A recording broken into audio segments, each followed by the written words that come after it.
안녕하세요, 핑문스터입니다. 요즘 올킬을 외치는 날이 많아졌죠. 어제 추천드린 프리미어리그 4경기 모두 적중했고 가족방 공유픽도 3조합 중 2조합 돌아주며 크게 이득봤습니다. 그저께 세리의 경기는 영상 분석은 쉬었지만 가족방 공유픽 적중하면서 이틀 연속 크게 수익 보고 있네요. 박싱데이는 체력적인 변수, 특히 빅클럽들의 경우 유럽 대항전과 국가대표에 차출되는 선수들이 많다는 점에서 누적된 피로가 크기 때문에 변수가 나올 수 있는 기간입니다. 물론 어제처럼 맨시티나 리버풀같이 정배당 넣을 만한 경기들을 잘 캐치하는 것도 중요하겠지만요.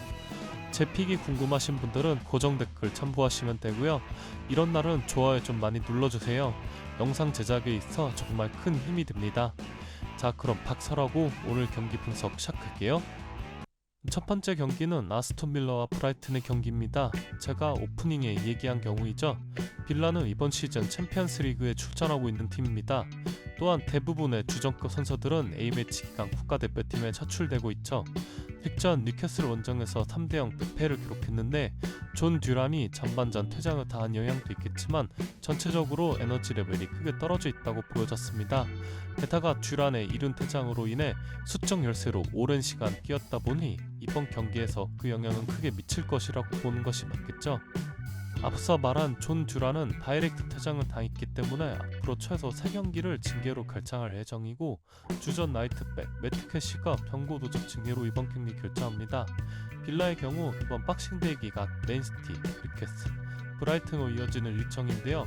프리미어리그가 많이 평준화되었다고는 하나 굉장히 빡센 일정이라는 것은 분명합니다. 원정팀 브라이튼은 최근 리그 6경기에서 승리가 없습니다. 0승 3무 2패를 기록 중이죠. 제가 브라이튼 경기 분석 때 자주 하는 얘기가 있는데 최전방 공격수 포지션이 항상 아쉬운 팀이라고 얘기합니다.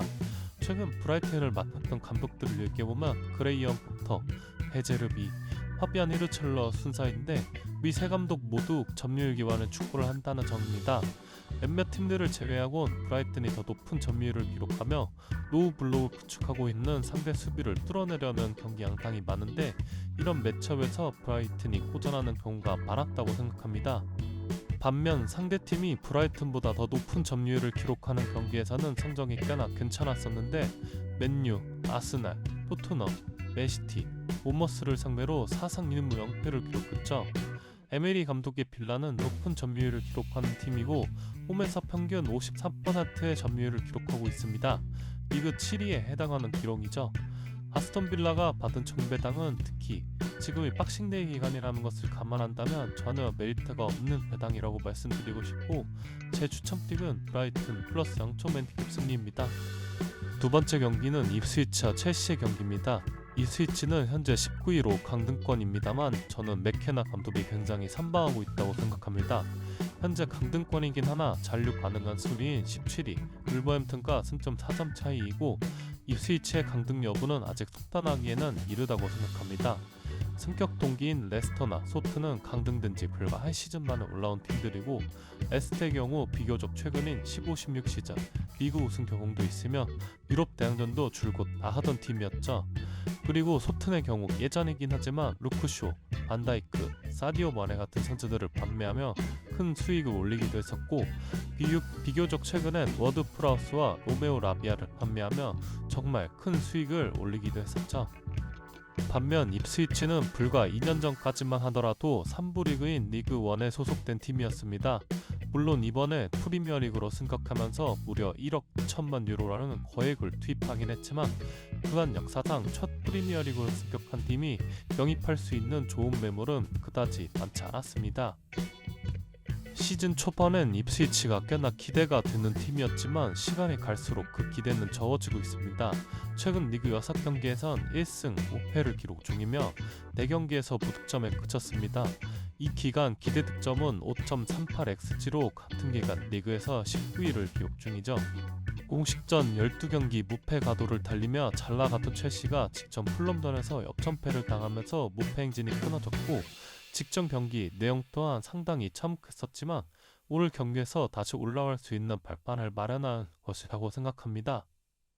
첼시의 승리를 추천드리며 저는 2.6배가 넘는 첼시의 클린시트 승리로 고배당을 한번 같이 노려볼 생각입니다.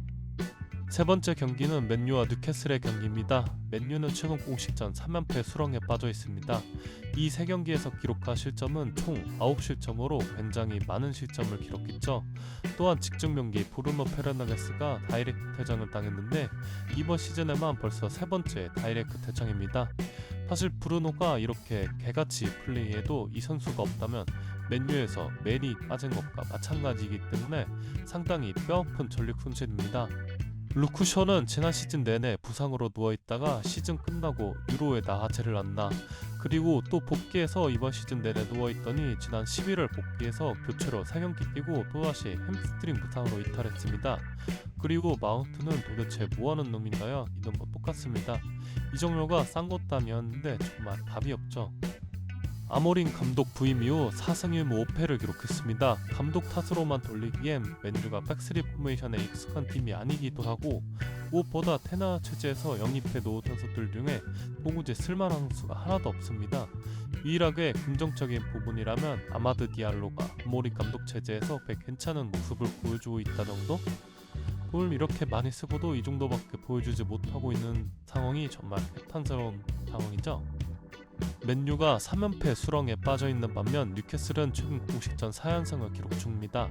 이 기간 다 1실점밖에 기록하지 않았으며 무려 14득점을 기록했죠. 시즌 초반 아쉬웠던 알렉산더 이삭이 총 6경기 7골로 엄청난 득점 페이스이며 앤서니 고든과 제이콥 모피 역시 많은 공격 포인트를 생산해내며 팀의 상승세를 이끌고 있습니다. 무엇보다 뉴캐슬은 기마랑이스, 토날리, 조에링턴으로 이어지는 탄탄한 중원을 갖춘 팀이라는 점은 굉장히 무서운 부분이죠. 지난 시즌 후반기 십자인대 부상을 당했던 스벤 보타한과 자말 러사스가 복귀 이후 어느 정도 폼을 보여줄지는 아직 모르겠으나 수비만 보완된다면 뉴캐슬은 충분히 챔스권에 다시 도전해볼 수 있는 전력의 팀이라고 생각합니다. 저 개인적으로 회버지로 해외 축구에 입문한 맨유의 오랜 팬이지만 맨유의 승리 가능성은 매우 낮다고 생각됩니다. 올드 트래포드에서 동네 북이 된 데는 이미 오래거든요. 좀 뻔한 픽이지만 최근 맨유의 실점이 상당히 많고 뉴캐슬 공격수 3인방의 스탯 생산력이 물이 올라있다는 점을 고려하여 1.95배당 정도의 뉴캐슬의 팀 득점 1.5오버로 추천드립니다.